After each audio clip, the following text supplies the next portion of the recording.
1999। कभी कभी तो यकीन नहीं आता कि 25 वर्ष बीत गए हैं। कुछ स्मृतियां हृदय पर ऐसे अंकित हो जाती हैं कि वह अमिट हो जाती हैं। वह भी भारत के लिए कैसा उथल पुथल भरा वर्ष था। एक तरफ देश के पश्चिमी छोर के पड़ोसी मुल्क ने छुपकर हमारे पीठ पर खंजर घोंपा था, तो दूसरी तरफ हमारे पूर्वी तट पर अकस्मात प्रकृति के प्रलयंकारी प्रकोप का भयंकर प्रहार हमें झेलना पड़ा था। राष्ट्रीय चुनावी नतीजों के बावजूद देश अटल था, पर इस एक वर्ष में राजनीतिक उठापटक के कारण उड़ीसा में 3 मुख्यमंत्रियों के बीच सत्ता हस्तांतरण हो चुका था। अब ऐसी विषम परिस्थितियों के दौर में मेरी व्यक्तिगत समस्याओं का क्या मोल, पर निसंदेह ये वर्ष मेरी जीवन यात्रा में भी एक महत्वपूर्ण मोड़ लेकर आया था। अब जब अपना घर और शहर जमशेदपुर को छोड़ उड़ीसा की धरती पर मेरे पांव पड़ ही गए थे, तो जय जगन्नाथ कह मैं अपने विद्यार्थी जीवन के उन नई चुनौतियों का सामना करने के लिए तैयार हो गया था। एक अजनबी शहर में अपने नए महाविद्यालय और उसकी हॉस्टल लाइफ तथा उनसे उत्पन्न होने वाली नई परिस्थितियां एवं उनसे जुड़े नए किरदारों को आत्मसात करने के लिए मैं पूर्ण रूप से तैयार था। क्या होने वाला था आज शाम 8 बजे? मन में बार बार यही विचार उठ रहे थे। खैर, जो होगा सो देखा जाएगा। इस मूल मंत्र को जहन में रख मैंने फिलहाल के लिए हॉस्टल में बिताए उन चंद अप्रिय पलों को दिमाग से निकाल फेंकना ही बेहतर समझा। एक फ्रेश माइंडसेट लेकर मैंने हॉस्टल के करीब वाले college of basic science and humanities के पिछले गेट से एंटर किया। इस प्रवेश द्वार से मेरी कक्षा सामने पड़ती थी, पर इससे पहले कि मैं वहां से अंदर जा पाता, एक साइकिल लिए 2 लड़कों ने हाथ उठाकर मुझे रुकने को कहा। दोनों लड़के गठीले बदन के थे और लगभग मेरे जितने ही लंबे, 5 फुट 10-11 इंच। उनमें से एक गोरा था तो दूसरा थोड़ा सांवला। गोरे लड़के की नाक नुकीली थी तो सांवले लड़के की आंखें गोल एवं थोड़ी छोटी। दोनों काले रंग के मोटे बूट्स पहने हुए थे। हठात रोकने की वजह से पहले तो मैं कुछ समझ न पाया, पर फिर संभलते हुए मैंने हल्का सा मुस्कुरा दिया। First year, introduce yourself. सांवले लड़के ने कड़क अंदाज में पूछा। मैंने उत्तर देते हुए अपना परिचय दिया। उन्होंने कहा कि वे दोनों सेकेंड ईयर के छात्र थे। जॉनी आनंद, जो केमिस्ट्री ऑनर्स लेकर पढ़ रहा था, और कर्मेश घोष, जो मैथ स्टूडेंट था। तुम्हारी हाइट और फिटनेस अच्छी है, तुम एनसीसी ज्वाइन कर सकते हो हमारे साथ एयरविंग्स में। जॉनी ने अपने अनोखे अंदाज में कहा। ये सुनते ही जैसे मेरे मन में फिर से एक सकारात्मक तरंग की लहर उठी। स्कूल में मैं कई को करिकुलर एक्टिविटीज में भाग लिया करता था, जैसे स्काउट्स, स्पोर्ट्स इत्यादि, और कॉलेज में भी मैं ऐसे हर संभव अवसर का पूर्ण लाभ उठाना चाहता था। किंतु इससे पहले कि मैं कुछ कह पाता, मेरी नजर पीछे से आती एक ब्राउन एम्बेसडर कार पर पड़ी, जो कुछ जानी पहचानी सी लगी। गाड़ी के रुकते ही उससे उतरी वो फ्रॉक वाली लड़की। वो मेरे सामने से होती हुई गुजर गई, बिना मेरी ओर देखे। उस वक्त मुझे अपने क्लास के लिए देर भी हो रही थी, इसलिए मैंने जॉनी और कर्मेश से क्षमा मांगकर फिर कभी इस पर विस्तार से चर्चा करने को कह आगे बढ़ गया। उस दिन भी क्लास में वे 4 लड़कियां ही थी, इप्शिता, शैलजा, रश्मिता और वो फ्रॉक वाली लड़की। पिछले दिन की तरह मैं अपनी वही पुरानी जगह पर बैठ गया, पर हां, इस बार उन्होंने मेरा मजाक नहीं उड़ाया, बल्कि उन्होंने मुस्कुराकर मेरी ओर देखकर हाय कहा। क्योंकि मैं स्वभाव से थोड़ा शर्मीला था, इसलिए मैं अधिकांश समय चुपचाप ही बैठा रहा। अपने सरल व्यवहार के लिए वो फ्रॉक वाली लड़की मुझे अपनी ओर आकर्षित कर तो रही थी, पर मैं कोई ऐसी हरकत करना भी नहीं चाहता था जिससे वे मुझे फिर MMH यानी मौने मौने हीरो कहकर मेरा मजाक उड़ाए।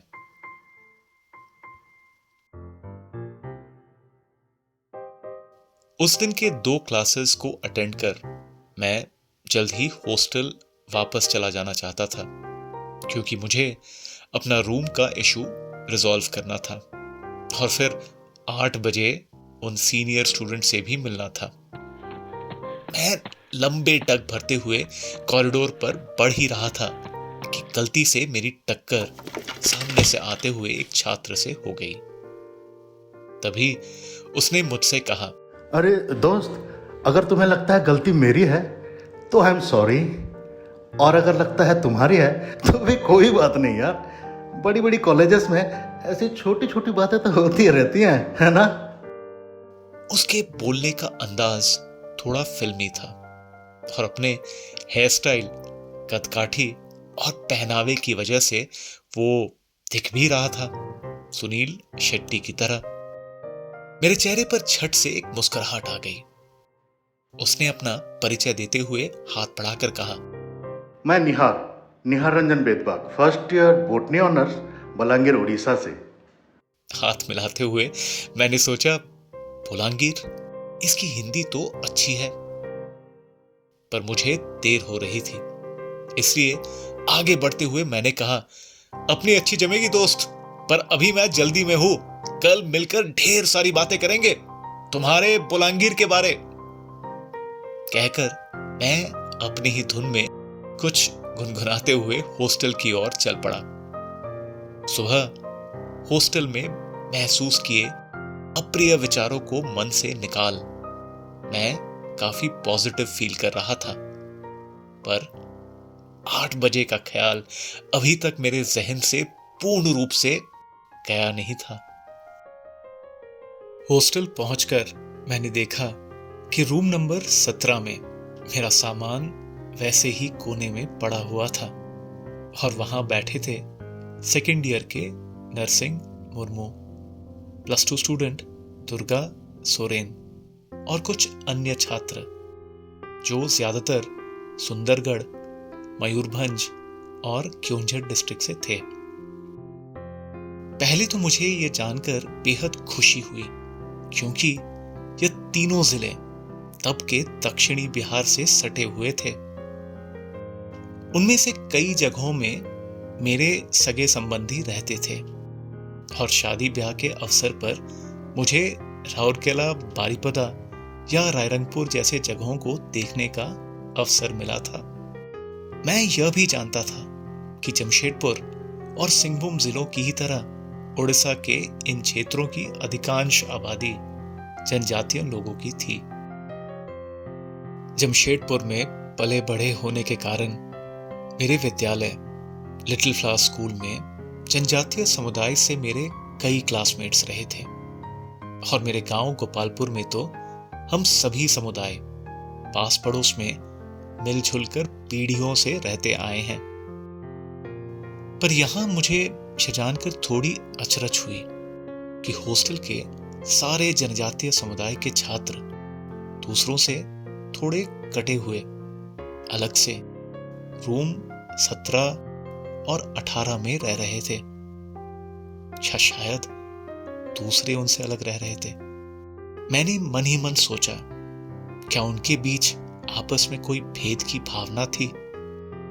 क्या शायद इसी वजह से उन्होंने मेरा सरनेम सुनकर यह निर्णय कर लिया था कि मैं अपने जाति, वर्ण या समुदाय के अनुसार रूममेट्स चूज करूंगा? क्या इन्हीं सामाजिक बेड़ियों से वशीभूत हो उन्होंने मुझे दूसरा रूम देखने को कहा था? खैर, इस पर ज्यादा दिमाग न लगाते हुए मैंने तुरंत अपने बक्से से मेरे बचपन से फेवरेट सड़ेकला के मशहूर लड्डुओं का डिब्बा निकालकर उन्हें लड्डू खिलाने लगा। अब आप इसे लालच समझे या रिश्वत, एक बार जब कोई यह घी के लड्डू चख ले तो खिलाने वाले को किसी भी बात के लिए मना करना उसके लिए मुश्किल हो जाता है। और जब आप किसी के दिल में घर बना लेते हैं तो फिर उन्हें आपको कमरे जैसी छोटी चीज से बाहर निकालना मुश्किल ही नहीं, नामुमकिन हो जाता है। उनकी सादगी देखकर मैं पहले ही भाप गया था कि उनके साथ मेरी अच्छी जमेगी, खासकर नरसिंह भाई और दुर्गा के साथ। बहरहाल सामान सेट करते करते कब शाम हो गई पता ही नहीं चला। 8 बजने को थे।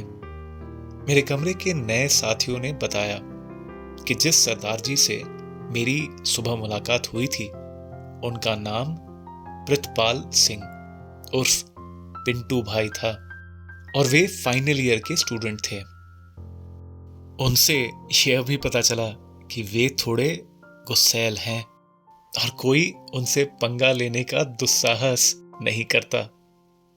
8 बजते ही अक्सर सभी छात्र मेस की ओर चल पड़ते थे रात्रि भोजन के लिए। फिर पता नहीं उन्होंने मुझे उस वक्त क्यों बुलाया था, पर जब बुलाया है तो जाना ही पड़ेगा। वैसे भी हॉस्टल में मेरा वो पहला दिन था और अपनी ओर से मैं किसी के साथ अनावश्यक पंगा लेना तो दूर, किसी को शिकायत का कोई मौका भी नहीं देना चाहता था। जैसे ही मैंने उनके कमरे का दरवाजा खटखटाया, अंदर से आवाज आई, आ जा ओए और दरवाजे की चिटकनी लगा दे। कमरे में उनके अलावा और कोई नहीं था। शायद सभी डिनर के लिए निकल चुके थे। सुबह की तरह मैंने फिर उन्हें नमस्कार किया। सुबह के विपरीत अब वे स्वभाव से थोड़े नरम प्रतीत हो रहे थे। वे अपनी नोटबुक पर कुछ लिखने की कोशिश कर रहे थे, पर ऐसा लग रहा था जैसे वे अपने ही लिखे हुए कंटेंट से नाखुश थे। वे बार बार अपनी लिखी हुई पंक्तियों को काट रहे थे और उनके चेहरे पर एक उलझन का भाव था। उन्हें देख मेरे मन में ख्याल आया कि शायद वे अपनी प्रेमिका को पत्र लिख रहे हैं। पहले तो मैं दरवाजे के पास ही कुछ पल ठिठक गया कि शायद मैं उनके निजी क्षणों में बाधा न उत्पन्न कर दूं। कुछ देर की खामोशी के बाद उन्होंने कहा, सुन, तू इंग्लिश मीडियम का है ना?